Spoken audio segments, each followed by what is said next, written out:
এই পৃথিবীর সবচেয়ে আনন্দের শ্রেষ্ঠতম উপকরণ এই মাটির পৃথিবীতে কি? একজন হালাল স্ত্রী, একজন পবিত্র নারী। যুয়্যিনা লিন-নাসি হুব্বুশ শাহাওয়াত মিনান নিসা, এক নাম্বার। এটা প্রথম আল্লাহ বলছে। রাসূলুল্লাহ সাল্লাল্লাহু আলাইহি সাল্লাম বলছে তাকওয়ার পরে, তাকওয়া অর্থাৎ কোন ব্যক্তি আল্লাহকে ভয় করে, এই নিয়ামত যদি কারো মধ্যে থাকে, তো এর পরে কোন ব্যক্তির 2 নম্বর শ্রেষ্ঠ নিয়ামত কি? নবী বলছে আল মারআতুস সালিহা, একজন নেককার স্ত্রী। একটা লোক নামাজি, একটা লোক রোজাদার, একটা লোক হজ করছে, একটা লোক হালাল খায়, একটা লোক হারাম থেকে বাঁচে, বুঝা গেল লোকটা মুত্তাকি। কথা বলেন না, লোকটা কি? এইবার এই লোকটার এই যে তাকওয়া, নামাজ, রোজা, হজ, যাকাত, এরপরে হারাম বর্জন, গুনাহ বর্জনের পরে তার শ্রেষ্ঠ সম্পদ কি? শ্রেষ্ঠ নিয়ামত 2 নম্বরে কি? আল্লাহর রাসূল বলছে আল মারআতুস সালিহা, একজন নেক স্ত্রী।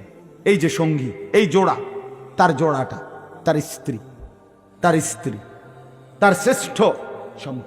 আদ-দুনিয়া মাতাউন ওয়া খায়রু মাতাইহা আল মারআতুস সালিহা। নবীজি সাল্লাল্লাহু আলাইহি সাল্লাম বলেন, তাম দুনিয়া আল্লাহ তাআলা বান্দার উপভোগের জন্য বানিয়েছেন, আর সর্বশ্রেষ্ঠ উপভোগের আনন্দের বস্তু হালাল স্ত্রী।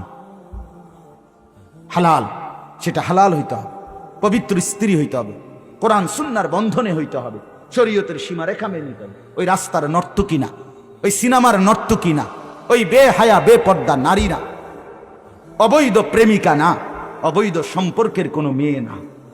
যে নারী বেহায়া, যে নারী বেপর্দা, যে নারী বেশরম, যে নারী অবৈধ সম্পর্ক করে, খোদার কসম রাসূলের হাদিস মতে সে কোনো বেডি না, বেডির জাতও নাই।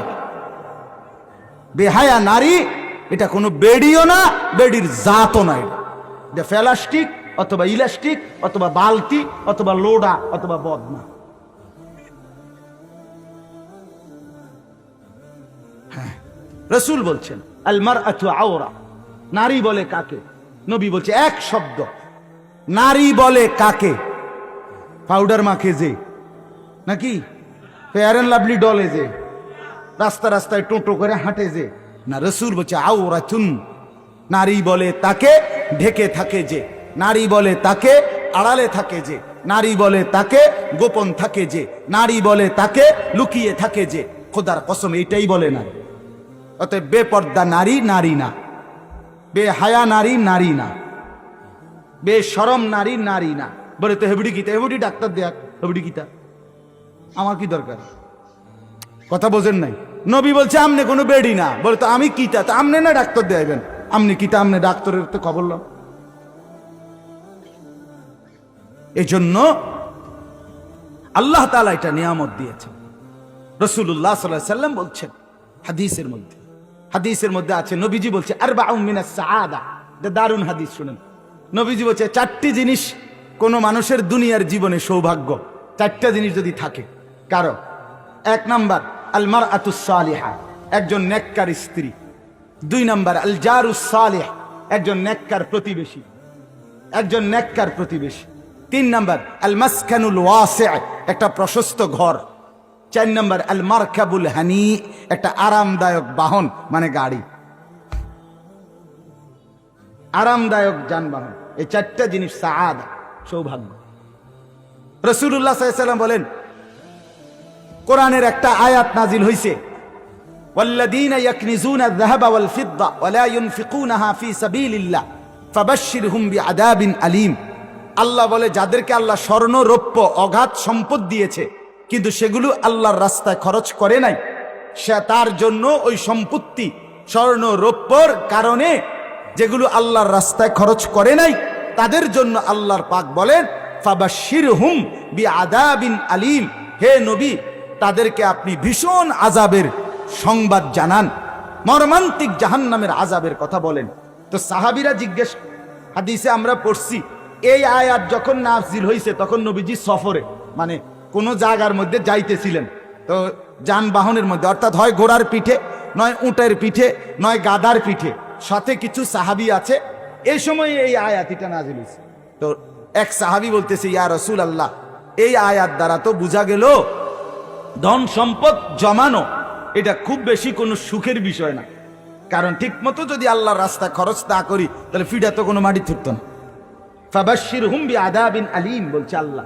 অতএব আপনি যদি বলে দিতেন কোন জিনিস অর্জন করার মতো শ্রেষ্ঠ সম্পদ কি, নবীজি বলছেন তিনটা জিনিস। কয়টা জিনিস বলেন না, কয়টা জিনিস? এক নাম্বার লিসানুন যাকির, যেই জবান সর্বদা আল্লাহর জিকির করে এমন একটা জিহ্বা পাওয়া শ্রেষ্ঠ সম্পদ। দুই, কালবুন শাকির, যে অন্তর সর্বদা আল্লাহর ফয়সালার উপরে শুকর করে, কৃতজ্ঞ থাকে, যে অবস্থায় আল্লাহ রাখছে শুকর, এরকম একটা দিল যার, এটা শ্রেষ্ঠ সম্পদ। তিন নাম্বার ওয়া যাওজাতুম মুমিনাহ, একজন নেককার ইমানদার স্ত্রী যার আছে, এটা শ্রেষ্ঠ সম্পদ। তুঈনুহু আলা ঈমানিহি আই দীনিহি, রাসূল বলছে যে স্ত্রী এমন নেককার যে তার স্বামীকে দ্বীনের কাজে সাহায্য করে,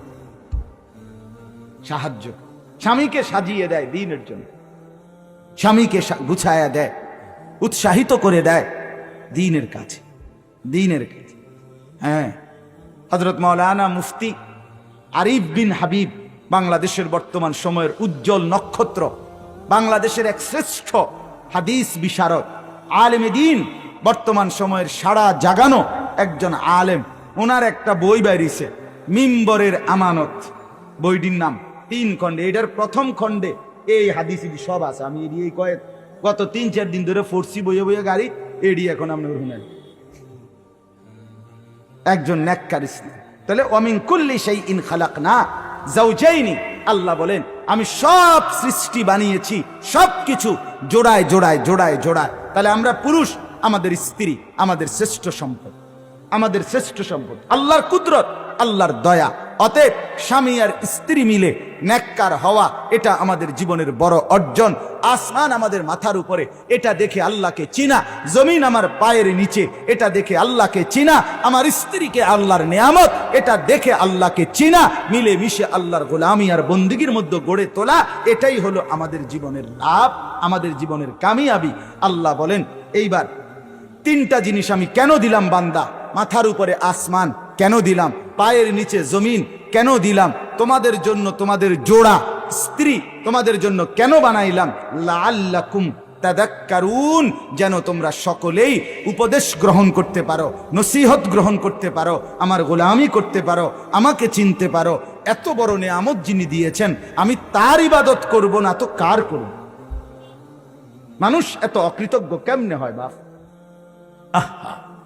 একটা বন খাওয়াইছে, একদিন 1 কাপ চা খাওয়াইছে, 1 সপ্তাহ পরে তারে দেখলো, তে ডাক দিলে শর্মে হইলো, তার কথা মতো কদ্দুর তার লগে লগে যায়। একটা যদি আরেকজনে কই তুই তার লগে গেছ, গেলাম নইলে ভাই, কিন্তু এই গত রবিবার হেতে আমারে একটা বন খাওয়াইছে, 1 কাপ চা খাবে, একটা চোখ শরমতা আছে, একটা বন আর কিটা, কিন্তু এরপরও তো বন। তো তাহলে একটা বনের জন্য 1 কাপ চা খাওয়ানোর জন্য আপনি এই লোকটার কৃতজ্ঞতা আদায় করলেন। এত বড় আসমান, এত বড় জমিন, এত পবিত্র সহধর্মিনী স্ত্রী আল্লাহ তাআলা দান করার পরেও আপনি আমি যদি আল্লাহর শুকর আদায় না করি, আল্লাহর গোলামি আদায় না করি, আল্লাহর বন্দিগি না করি, আমার চাইতে অকৃতজ্ঞ, আমার চাইতে গাদ্দার, আমার মতো নাফরমান, আমার মতো জন্তু জানোয়ার আর কে হইত? সর্বশেষ কথা হইল, আল্লাহ তাআলা বলেন অতএব বান্দা, যদি এটা বুঝে থাকো যে আসমান আমি বানিয়েছি, জমিন আমি বানিয়েছি, বিছিয়েছি, তোমাদের জন্য তোমাদের জোড়া আমি বানিয়েছি, তাহলে উপদেশ যদি নিয়ে থাকো, ফাফিরু ইলাল্লাহ, তোমরা সবাই শয়তানের কুমন্ত্রণা, নফসের ধোঁকা, নিজেদের নাফরমানির রাস্তা ছেড়ে, তওবা করে, গুনাহ ছেড়ে, ফাফিরু, দৌড়াইয়া ছুটে আমি আল্লাহর দিকে ফিরে আসো। ফাফিরু ইলাল্লাহ, খুব দ্রুত আসো। আগামী সপ্তাহের লাগিয়া বইসা থাকো না, আগামী বছরের লাগিয়া বইয়া থাকো না, আগামী বছর না, আগামী সপ্তাহ না, আগামী রিটায়ার্ডের পরে না, আগামী 1 বছর পরে না, আজই এখন। ফাফিরু, দৌড় দাও, দৌড় দাও আল্লাহর দিকে। ইলাল্লাহ, কি মায়া করে আল্লাহ বলছে, নবীকে বলতে কইছে এটা। বন্ধু, আসমান যে আমি বানাইছি এরা বোঝেনি, জমিন যে আমি বানাইছি এরা বোঝেনি, স্ত্রী যে আমি বানিয়েছি এরা বুঝছিনি। যদি বলে বুঝছি, তো আল্লাহ বলে বন্ধু নবী আপনি এবার বলেন ফাফিরু ইলাল্লাহ, ও আল্লাহর বান্দারা ছোট, জলদি ছুটে আল্লাহর দিকে আসো। তওবা করো, গুনাহ ছেড়ে দাও, নাফরমানি ছেড়ে দাও, অশ্লীলতা ছেড়ে দাও, বেহায়াপনা ছেড়ে দাও। ইন্নী লাকুম মিনহু নাযীরুম মুবিন। আল্লাহ বলে, বন্ধু বলে দেন যে হে জগৎবাসী, আমি মুহাম্মদ আল্লাহর পক্ষ থেকে তোমাদের জন্য সুস্পষ্ট ভয় প্রদর্শনকারী। আমি তোমাদেরকে ভয় দেখাচ্ছি, আল্লাহর ভয়, আখিরাতের ভয়, জাহান্নামের ভয়, কবরের ভয়, হাসরের ময়দানের ভয়। ও আল্লাহর বান্দারা, ফিরে আসো, ফিরে আসো। হযরত বলছেন, আজকে আমরা যারা মাদ্রাসায় পড়ি, আমাদের এই মাদ্রাসাগুলোর মূল কাজ কি? আমাদের মাদ্রাসার কাজ হলো ওয়ালিউনদিরু কওমাহুম। আমরা এখান থেকে ইলম শিখব, আমরা এখান থেকে ঈমান শিখব, আমরা এখান থেকে আমল শিখব, আমরা এখান থেকে তাকওয়া শিখব। বিনিময়ে নিজেদের কওমকে, নিজেদের এলাকাবাসীকে, জনসাধারণকে আমরা আল্লাহর ভয় দেখাবো, আখিরাতের ভয় দেখাবো, জাহান্নামের ভয় দেখাবো, কবরের ভয় দেখাবো, আল্লাহর বন্দিগির প্রতি উৎসাহিত করব। এটাই আমাদের কাজ, এটাই আমাদের ডিউটি, এটাই আমাদের ধ্যান, এটাই আমাদের জ্ঞান, এটাই আমাদের জিন্দেগি। কবি ইধার কবি উধার, কবি জমি পর কবি আরশ পর, কবি দর বদর। কখনো এদিকে, কখনো সেদিকে, কখনো নিচে, কখনো উপরে, কখনো দুয়ারে দুয়ারে। এই এক কথা।